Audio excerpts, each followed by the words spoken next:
एक फोटो घेऊन घ्या. चल रे चला काढ लागायची तो फोटो.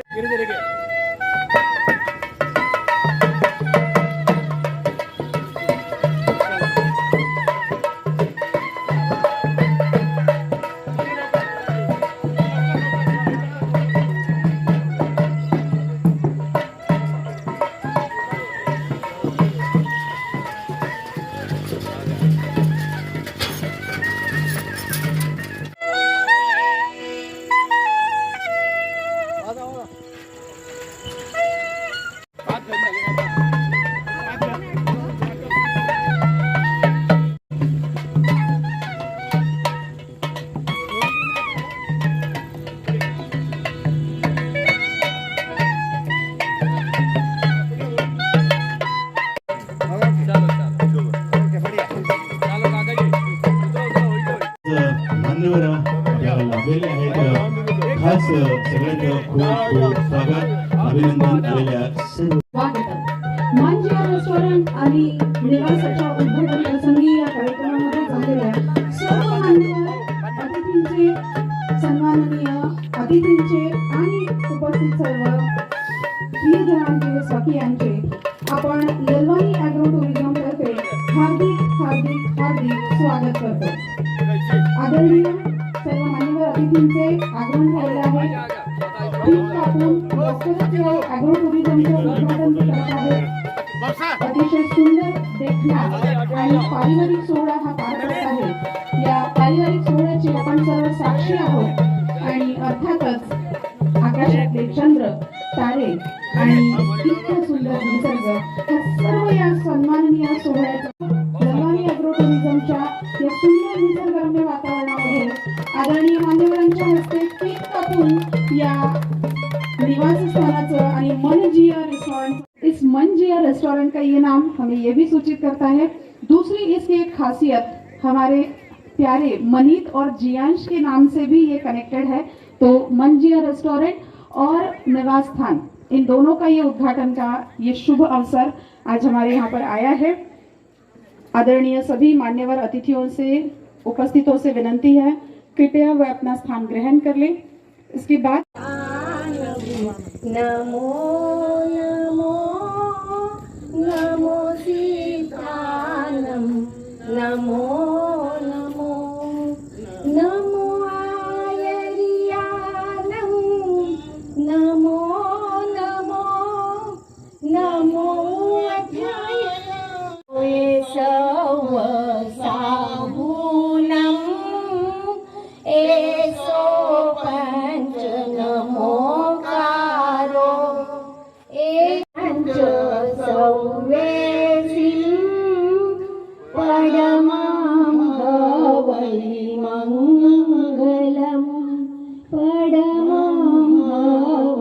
इसे ये वातावरण शुद्ध हो गया था, इसे और भी ज्यादा पवित्र कर दिया. आप दोनों का बहुत बहुत धन्यवाद. इस कार्यक्रम में हम सभी शामिल हुए, उपस्थित हुए, अर्थात हम सभी को ज्ञात है कि यहाँ पे हम सब जो आए हैं वो ललवानी सर के बहुत हृदय के करीब है और बहुत ही प्यारे स्वजन और स्वकीयों के उपस्थिति में सर ने इस कार्यक्रम का आयोजन किया है. सर कोटेचा महिला महाविद्यालय से प्रभारी बाई टेंशन हेलो पेंशन. बट ये तो मुझे इतने सालों के बाद सर आज भी झूठी लग रहा है. सर ने कभी टेंशन को ना कहा ही नहीं, उल्टा टेंशन सर से अब दूर भागने लगी है. सर ने निवृत्ति के बाद भी कभी भी सर ने ऐसा लगा नहीं कि सर अभी निवृत्त हो गए हैं, अभी सर रिटायर हो गए हैं. सर हमेशा काम में व्यस्त रहते हैं. जब देखो तब, कभी वो गौ सेवा हो, कभी ये एग्रो टूरिज्म का काम हो. बहुत सालों पहले हम यहाँ आए थे तब ये पेड़ बहुत छोटे छोटे थे, आज ये पेड़ भी बड़े हो गए और सर आपका सपना भी बहुत बड़ा हो गया है. आपको इस सपने के पूरे होने के लिए इस उपलक्ष्य में बहुत बहुत बधाई हम सब की तरफ से. और आपके मन हो गया है, ये पूरा नहीं हुआ है, अभी बहुत आगे जाना बाकी है. लेकिन सर आज आपके मन में क्या विचार है, क्या ख्याल है, आज आपके जज्बात क्या कहना चाहते हैं, ये हम आपसे सुनना चाहेंगे. सो प्रस्तावना के लिए मैं आहेत ना, तुम्हाला सांगायला मला अभिमान वाटतो. यातील प्रत्येक व्यक्ती माझ्या हृदयाच्या जवळ आहे. एक नंबर पारस ललवाणी जे जामनेरचे आहेत, माझा कॉलेजचा मित्र जो कायम माझ्याशी जोडलेला आहे आणि मला दिलप्या म्हणणारा तो आहे मिस्टर संजय गरुड. तो फार मोठा हस्ती आहे की जी ज्याच्याकडे आता शाळा आहे, कॉलेजेस आहेत, परंतु आज बी तितकंच प्रेम आहे. आणि सगळ्यात अगोदर जर कोण आलं असेल ना इथे तर संजीव. नंतर तिसरं व्यक्तिमत्व काय सांगू, जे माझ्या हृदयाच्या जवळ आहे, जे कायम असतं. कधीच मी त्यांना असं टेन्शन मध्ये बघितलं नाही. मी टेन्शन मध्ये असतो पण त्यांना कधी टेन्शन नसतं, म्हणून त्यांचं नाव आहे मनीष. आणि ज्यावेळेस त्यांना मी एकाही व्यक्तीला भेटून अपॉइंटमेंट घेतलेली नाही, एकाही व्यक्तीला नाही, फक्त फोनवरून. इव्हन मला सांगायला अभिमान वाटतो की आपले जे मंत्री आहेत त्यांना सुद्धा फोनवरून अपॉइंटमेंट घेतली.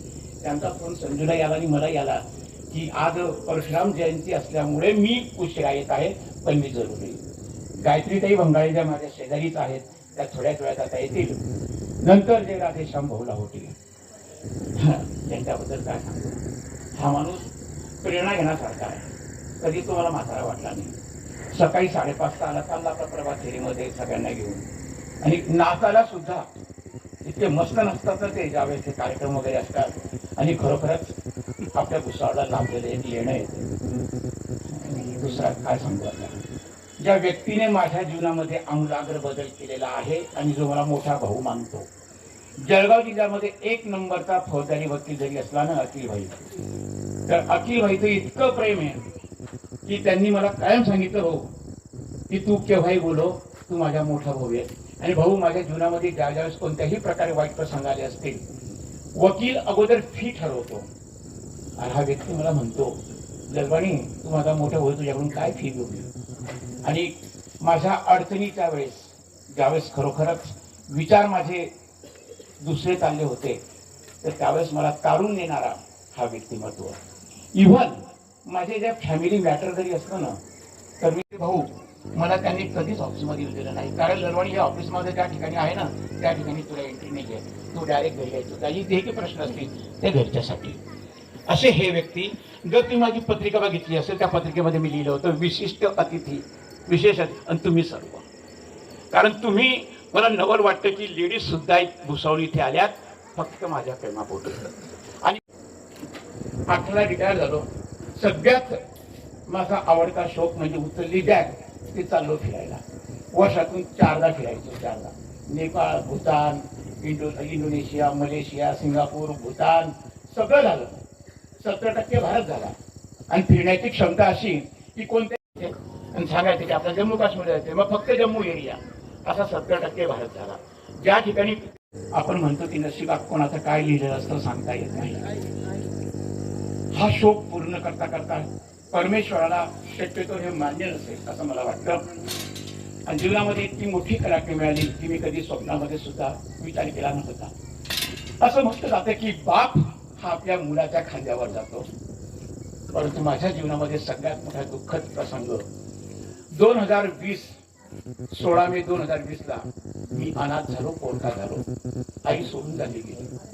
जी आई माझी ऐश्वर्या राय आणि माधुरी दीक्षितपेक्षा सुंदर होती. मला कधी कधी असं वाटतं की मी जर तिच्यासारखा असतो तर मी काय असतो.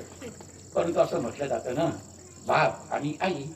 माझा बाप तुमच्या समोरच आहे, बिचारा 83 वर्षाचा अजून सुद्धा फिरतो. ते त्यांचं पाठबळ, मला त्यांचे आशीर्वाद. 16 मेला 2020ला तिला हिरवून घेतलं माझ्यापासून. आणि 9:35 दिनांक 3 ऑक्टोबर 2020 9:35 माझ्या मिसेसने फोन लावला. माझा लहान मुलगा स्वप्नील जो बँक ऑफ इंडियामध्ये इंडिया हेड होता. 9:35ला फोन लावला, त्याने फोन उचलला नाही. 10 ते 11 फोन लावले. 9:45 ते 55 त्याने माझ्या मोठ्या मुलाला फोन लावला. मोठा मुलगा आणि लहान मुलगा यांच्या घरामध्ये 10 मिनिटाचं अंतर होतं. मोठ्या मुलगाला फोन लावल्यानंतर मोठा मुलगा म्हणतो की आई तो 10 वाजता माझ्याकडे जेवायला येणार आहे, तो काम करतोय. तो म्हणे, आई बोलली की नाही त्याने फोन नाही उचलला. ठीक आहे म्हणे, मी जाऊन येतो.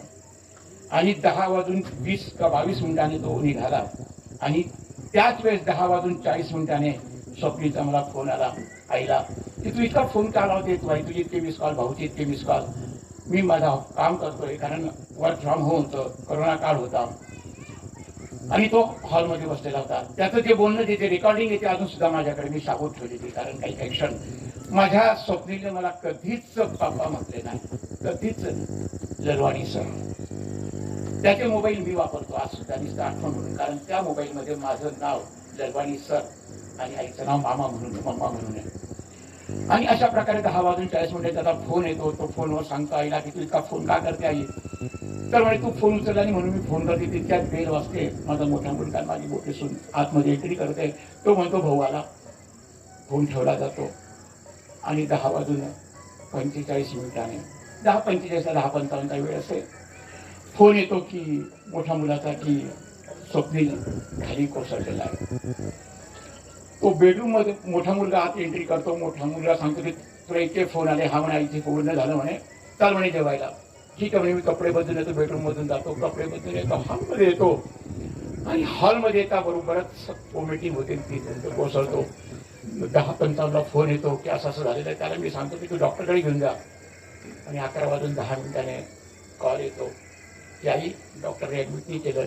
त्यांनी सांगितलं की तुम्ही महानगरपालिकेत दवाखान्यात घेऊन जा, कारण हार्ट फेल होऊन डेथ झालेला आहे. जीवनामध्ये हा प्रसंग इतका कोरला गेला ना की ज्या मुलाने सगळ्यात आमचं ते शेंडेफळ सगळ्यात त्रास देणारा, सगळ्यात झगडणारा आणि भाऊ, त्याला माहित होतं की आपल्याला पैशाची कोणतीच अडचण नाही. मोठा भाऊ कमवतोय, बाप कमवतोय, त्याच्यामुळे तो एन्जॉय करायचा, फक्त एन्जॉय आणि एन्जॉय. इतका चांगला माझा गोंडस मुलगा ज्यावेळेस या परमेश्वराने हिरो घेतला, माझा विश्वास उडून गेला. आणि मी 1.5 ते 2 महिन्यानंतर ज्यावेळेस माझ्या मित्राच्या गोशाळेमध्ये चुकूनला आणि मी ठरवून घेतलं की आता आपल्याला नाही राहायचं तिथे. 1.5 महिन्याने फोन येतो मुलाचा की पप्पा तुम्हाला गोशाळा चालवायची असेल ना तर आपलं स्वतःची आपण गोशाळा करू, तुम्ही फक्त जागा बघा, पण तुम्ही परत या. परत आलो. 6 महिने जागा बघितली. नशिबाने ही जागा मिळाली आणि इथे गोशाळा सुरू केली. आणि खरोखरच गोशाळा चालू करत असताना त्याचं नाव तिथे दिलेलं, गोशाळा तिथे सुरू केलेली आहे, स्वप्नील स्मृती गोकुळग्राम. इतकं प्रेम देताना भाऊ, गाय असो, माझ्याकडे माझी 5 कुत्रे भाऊ, त्या कुत्र्यांना भाकरी माझी माणसं घालतात, परंतु आणतो मी हे ते बघतात. माझी कुत्र मी जेव्हा तिथे शेतामध्ये येतो ना, 5 कुत्रे, लाकडाड आहे, जर्मन शेपर्ड आहे, हस्की आहे, पण मी ज्यावेळेस शेतामध्ये येतो ना मला 1 सेकंद सुद्धा सोडायचं. म्हणजे मला त्यास वाटतं अरे माणसापेक्षा ते प्राणी बरे, म्हणून दादा कोणत्याचं जाणं आठवतं मला. अशा प्रकारे जीवनाला कलाटणी मिळते. आणि मग आणि म्हणून त्या भुसावळकरांना काहीतरी मी द्यावं, कारण आमच्या भुसावळला भूसखेड म्हटलं जात होतं पहिले. इथे फिरायला कुठे जागा नाहीये, म्हणून म्हटलं चला काहीतरी करू आपण. करत गेलो असं मनात हा मंजिया रेस्टॉरंट आहे भाऊ. 4 दिवसापूर्वी मनात आलेला विचार. जसं माझ्या घराला मी मदनकारा नाव दिलेलं होतं, तसं मग काय करायचं, नाव काय द्यायचं आहे त्याला. तर मंजिया, मन म्हणजे काय तर मन, हार्ट, आणि जिया मनसे जिया. नंतर समजदारीत आपल्या नात्याचे नाव होऊन गेले, त्यामध्ये मलिक आणि जिया, मंजिया. अशा प्रकारे सगळं होत गेलं. आणि मी सांगतो तुम्हाला की नफा कमवणे हा उद्देश बिलकुल राहणार नाही. फक्त इथे यावं, आराम करावा, सगळं विसरावं. आणि कारण निसर्ग इतका आहे ना भाऊ, माझ्या गायी ज्या आहेत ना भाऊ, इतक्या म्हणजे मी ठरवलेलं का फक्त देशी गाईचे, दुसऱ्या गायी कोणत्याच घेणार नाही. त्या गायीशी त्या इतकं प्रेम करतात. म्हणजे मी घेतल्या 22 झाल्या 40 आणि एकही गाय मी कोणाची दान म्हणून घेतलेली नाही, घेणार नाही. याला कारण असं आहे, एखादी व्यक्ती गाय देतो, मग तुकडी घेऊन म्हणतो ही मी दिलेली आहे, त्याच्यापेक्षा मी स्वतः सगळ्या गायी विकत घेतलेल्या आहेत. आणि सांगायला अभिमान वाटतो की मी दूध डेअरीवर देत होतो. मग भुसावळकडे 4-5 मित्र बोलले, यार आम्हाला देणार, चांगलं दूध देणार, ही गायचं दूध. ते सगळं भुसावळकरांचं प्रेम आहे. गायत्री ताई वेलकम. गायत्री भंगाळे आमच्या नगराध्यक्षा आणि माझी शेजारीने, विशेष म्हणजे शिकवलेलं आहे. आणि इतकं प्रेम विचारून घ्या तिच्या समक्ष. मी गायत्री ताईला सर मनीष भाऊ, गायत्री त्याला फोन नाही केला, मी केला त्याच्या नवऱ्याला फोन. म्हणजे 6:30 वाजता म्हणे येऊन जाईल. विचारून घ्या तिला मी भेटलेलो नाही, फोन सुद्धा केलेला नाही. पण माझ्यावर असलेलं प्रेम फक्त. आणि सावकारे साहेबांसुद्धा मग मी असं बोललो की गायत्री की माझ्या घरात सगळा खेळ असतो भाऊ, आपण मला झेललं. कारण काय होऊन गेलं माझं, मी प्राध्यापक असल्यामुळे 50 मिनिटं बोलत होतो, बोलायला तुम्ही मिळत नाही का? त्याच्यामुळे म्हटलं चला आता प्रास्ताविक मी आधी सांगून दिलेलं आहे, नफा कमवणे हा माझा कधी हेतू नव्हता. कारण माझ्या नफा कोण कमवतो भाऊ? ज्याला 7 पिढ्याचं करायचं. माझ्या मुलाला माझ्या पैशाची गरज नाही. आणि मी आता किती दिवस राहिले मलाही माहिती नाही, पण 67 वर्ष परमेश्वरांनी ठेवलं त्याचे आभार आहे. नाही तर माझ्या सोबतची जी लोक सर रिटायर झालेली परमेश्वरांनी त्यांना वरती बोलून घेतलेलं आहे. प्रेम आणि आशीर्वाद आणि ह्या सगळ्या लोकांचा आशीर्वाद यातून मी इथपर्यंत आलो. पुढे यांच्याच हातात आहे. हे कसं करायचं? कारण मी यांच्यासाठी आहे. यांनी जर साथ दिली ते वाढेल, नाही साथ दिली तर आपलं बरं आहे, चालू आहे, मला खायला मिळेल, दुसरं काय होईल. अशा प्रकारे हे सगळं चालू आहे. हार आपण आलात, खरोखरच तुमच्या सर्वांचं प्रेम इतकं आहे ना, ते त्या प्रेमाची तुलनाच कधी करू शकत नाही. हो, काही काही व्यक्ती अशा आहे की ज्यांची ओळख माझ्यावर 1 वर्षापूर्वी झालेली होती की त्यांना मी कधी जीवनामध्ये बघितलेलं नव्हतं. त्या व्यक्ती सुद्धा इतक्या प्रेम देतात ना की ते माझ्या चुका सांगतात, मी काय करायला पाहिजे ते सांगतात. हे सगळं त्यांचं प्रेम. आणि म्हणून असंच प्रेम तुम्ही राहू द्या. किती जगेल माहित नाही, पण एक लक्षात घ्या, जे काही करेल ते तुमच्यासाठीच करेल. आणि म्हणून मी पत्रिका जर तुम्ही माझी वाचा, मी स्पष्ट केलं होतं की विशेष अतिथी तुम्ही सुद्धा, आणि त्यामुळे तुम्ही आलात. अशीच साध्या ललवाणी परिवाराला द्या. ललवाणी एकच आहे भाऊ भुसावळमध्ये, बरं ललवाणीत नव्हता, एकच ललवाणी आला. पण ललवाणी एक लक्षात घ्या, जसं म्हणतात ना एक नारी सप्य भारी, तसा एक ललवाणी सगळ्यांना पासको काढे, हे लक्षात घ्या. अशा प्रकारे आपण मला साथ दिली. धन्यवाद.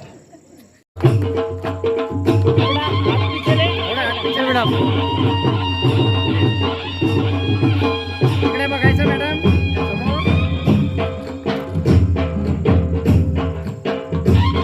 जनतेच्या सेवेसाठी सदैव उपस्थित असणारे असे आदरणीय श्री मनीषजी ललवानी यांचं स्वागत करत आहेत आदरणीय श्री नलीनजी ललवानी.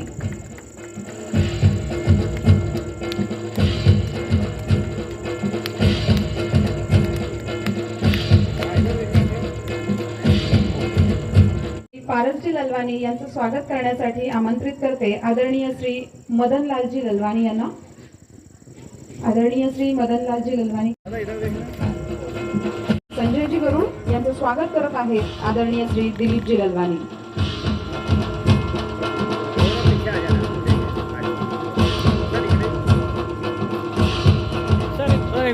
धन्यवाद. यानंतर आदरणीय उद्योजक आणि गौसेवक आदरणीय माननीय श्री राधेश्यामजी उद्योजक, भुसावळमध्ये प्रसिद्ध असलेलं हे नाव, सकाळीच देवाचं नाव घेऊन त्यांच्या दिवसाची सुरुवात होते.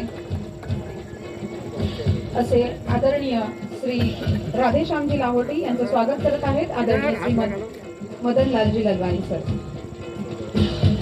आदरणीय नलीन ललवानी सर.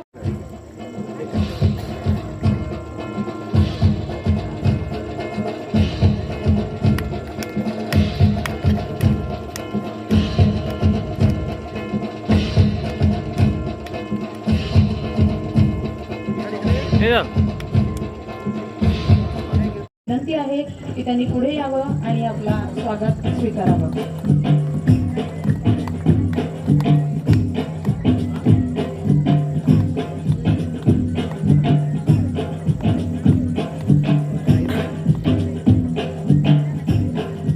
सबको बहुत बहुत बधाई. आज आपण या कार्यक्रमात बसलेलो आहे भुसावळ शहराचे प्रथम नागरिक आणि ललवानी परिवारावर प्रेम करणारे श्रोतागण. आजचा हा दिवस सरांनी सरांच्या मनात संकल्पना कशी आली सरांनी सांगितली, तरी मला अजून विश्वास बसत नाही. कारण दिलीप सर हा असं एक नाव आहे, दिलीप ललवानी सर, की ते काय बोलतील, काय करतील, कसं करतील आणि काय करून दाखवतील हे सर्व आश्चर्यच असतं.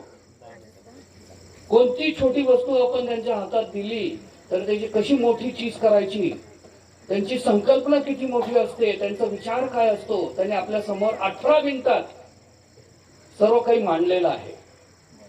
बट सर, जैसे आपको आदत है, सोनार मैडम ने भी अभी कहा कि सर को ललवानी सर मतलब नोटबुक चेक करना,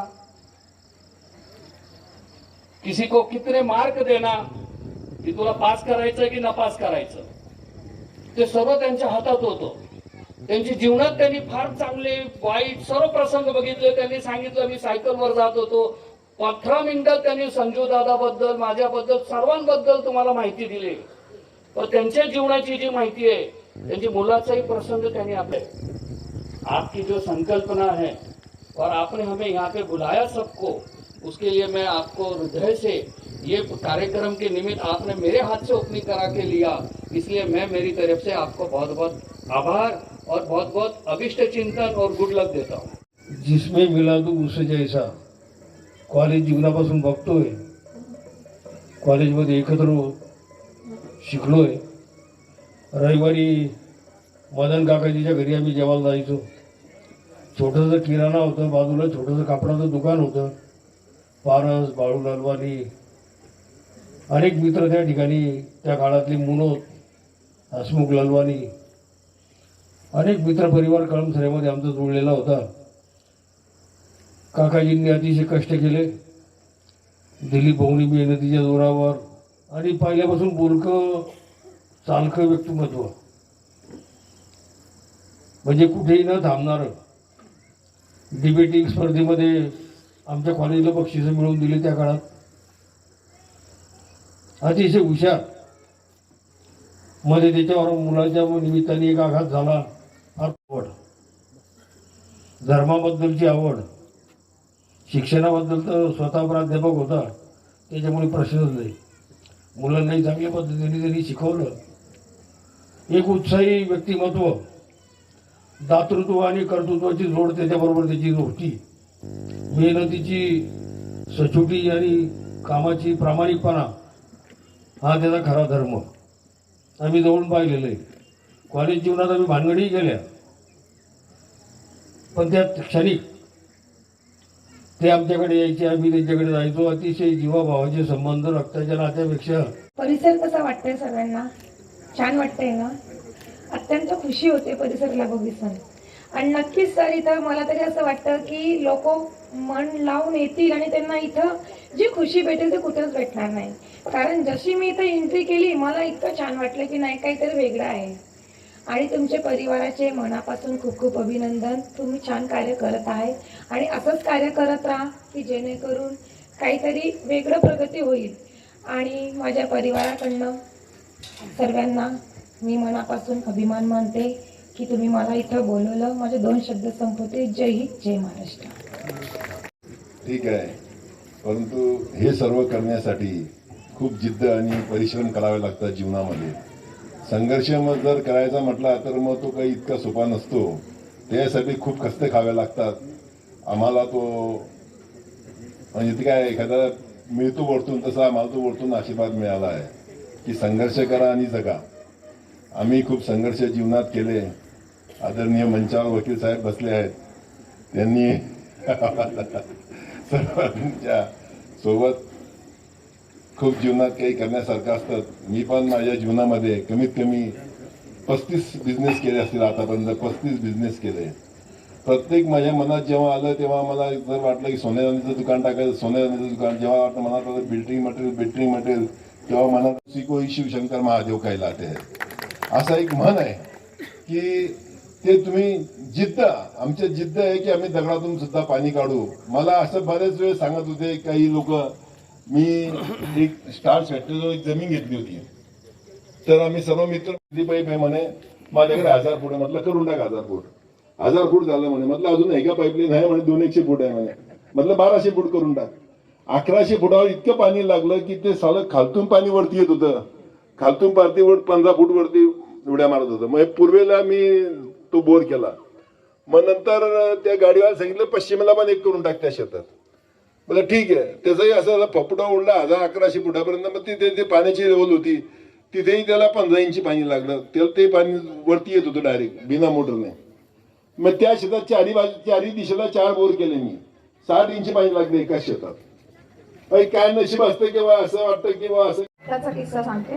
ह्या स्टेजच्या मागे जाऊन बेटा बैठ जा, काय दुःख म्हणजे असं प्रेमाने लाईक सूचना. आपला कार्यक्रम सुरुवात केला होता. आपण सगळे इथे जमलेलो आहोत, बसलेलो आहोत.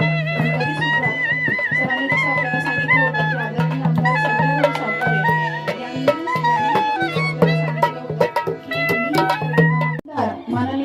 संजयजी सावकारे सर यांचं आगमन इथे झालेलं आहे. सर आपले खूप खूप आभार, अभिनंदन, स्वागत करावं. आदरणीय मान्यवर अतिथी माननीय श्री संजयजी सावकारे आपल्या सर्वांच्या विनंतीला आणि प्रेमाला मान देऊन भाऊ इथे आले. आपले खूप खूप आभार, धन्यवाद आणि मनपूर्वक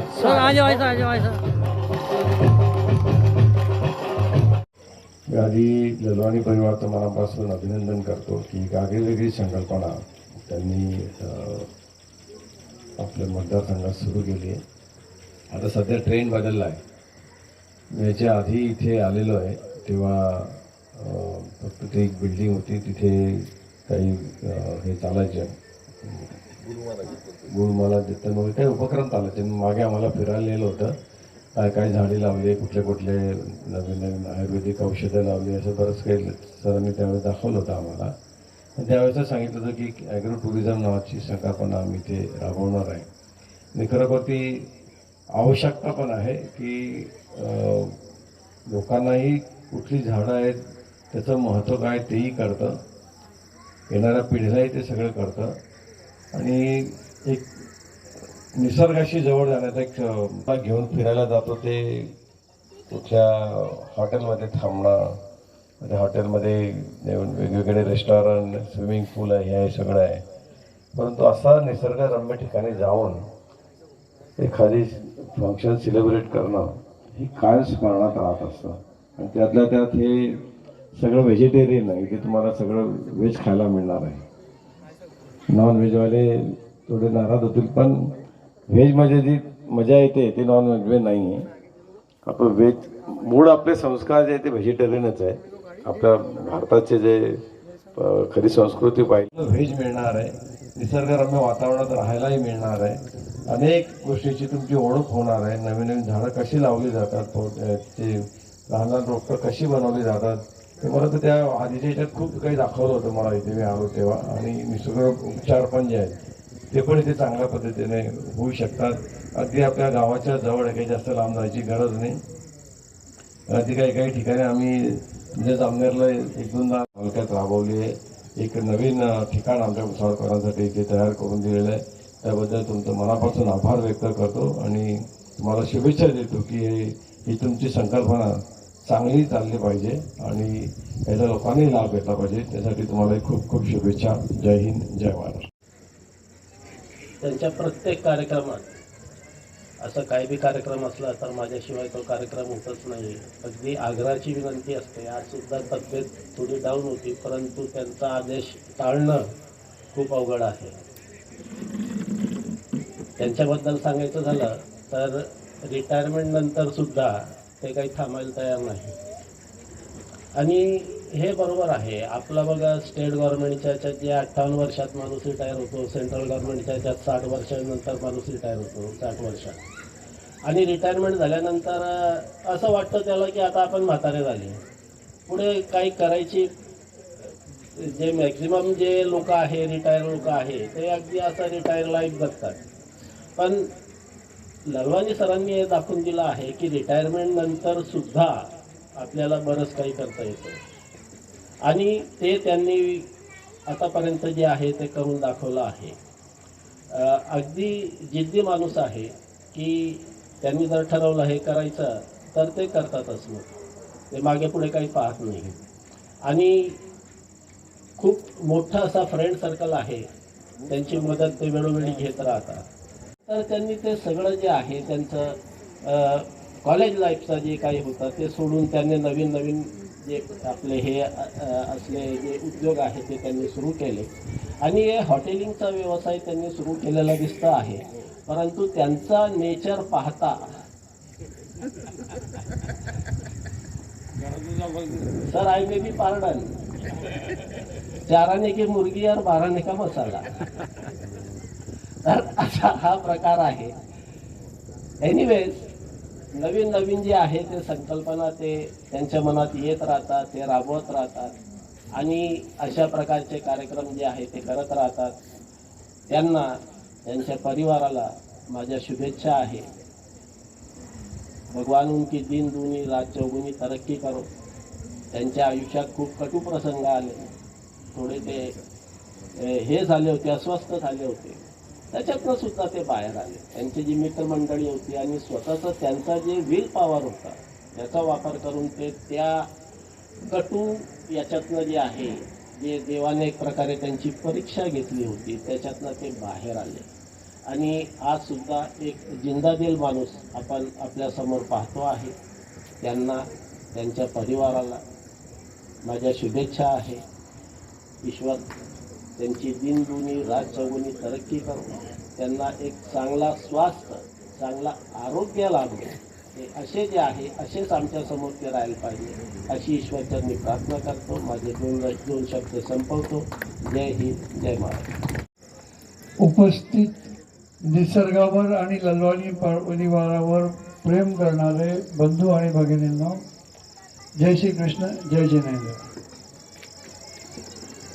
भुसावळच नव्हे तर जळगाव जिल्ह्याच्या सर्व लोकांना या टुरिझम मार्फत सोय उपलब्ध करून दिल्याबद्दल ललवाणी परिवाराचे खूप खूप अभिनंदन.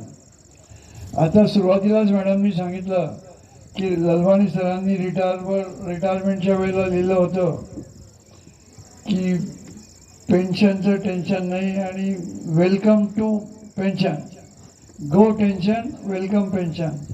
पण टेन्शन हे कधीच जातच नसतं आणि जाऊ द्यायचं नसतं. एक टेन्शन गेलं की दुसरं टेन्शन आपण स्वतः तयार करायचं असतं आणि कायम टेन्शनमध्ये राहायचं असतं. म्हणजे माणूस व्यस्त राहतो आणि निरोगी राहतो. म्हणून ललवाणी सर रिटायर जरी झाले पण अजून टायर्ड झालेले नाही आहे. ते नवीन नवीन टेन्शन घेत राहतील आणि आपल्या सगळ्याला त्याच्यात आनंद देत राहतील. राधाकृष्ण प्रभात फेरी परिवाराला आणि मला इथे बोलवल्याबद्दल त्यांचं खूप खूप अभिनंदन. एक छोटासा सत्कार ललवाणी परिवाराचा आम्ही राधाकृष्ण प्रभात फेरी मार्फत करू इच्छितो. एकच अर्धा मिनिट. आपण जमलेलो सर्वजण आणि या घरच्या पारिवारिक सोहळ्यामध्ये चालत असलेला हा स्वागत आणि सत्कार सोहळा, यामध्ये आपले आजचे आदरणीय मान्यवर विशिष्ट अतिथी आणि उद्घाटक माननीय नामदार श्री संजय भाऊ सावकारे, वस्त्रोद्योग मंत्री महाराष्ट्र राज्य, यांनी आपल्याला इथे छान वेळात वेळ काढून दिला त्याबद्दल त्यांचे देखील अभिनंदन. आदरणीय सर्व परिवारातर्फे आदरणीय श्री कुटुंब प्रमुख माननीय श्री मदनलालजी ललवाणी यांचं स्वागत आपल्या भक्ती परिवारातर्फे करण्यात येत आहे. जोरदार टाळ्यांच्या गजरामध्ये आपण यांचं अभिनंदन करूया आणि गौसेवा, धर्मसेवा या कुटुंबाकडून होत राहो अशी सदिच्छा प्रभूचरणी व्यक्त करूया.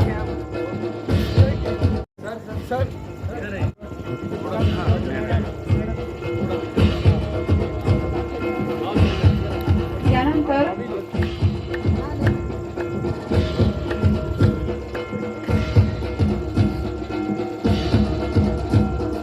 संपूर्ण भक्ती परिवारातर्फे सरांचा हा परिवारातर्फे करण्यात येणारा कौतुक सोहळा आणि सदिच्छा भेट.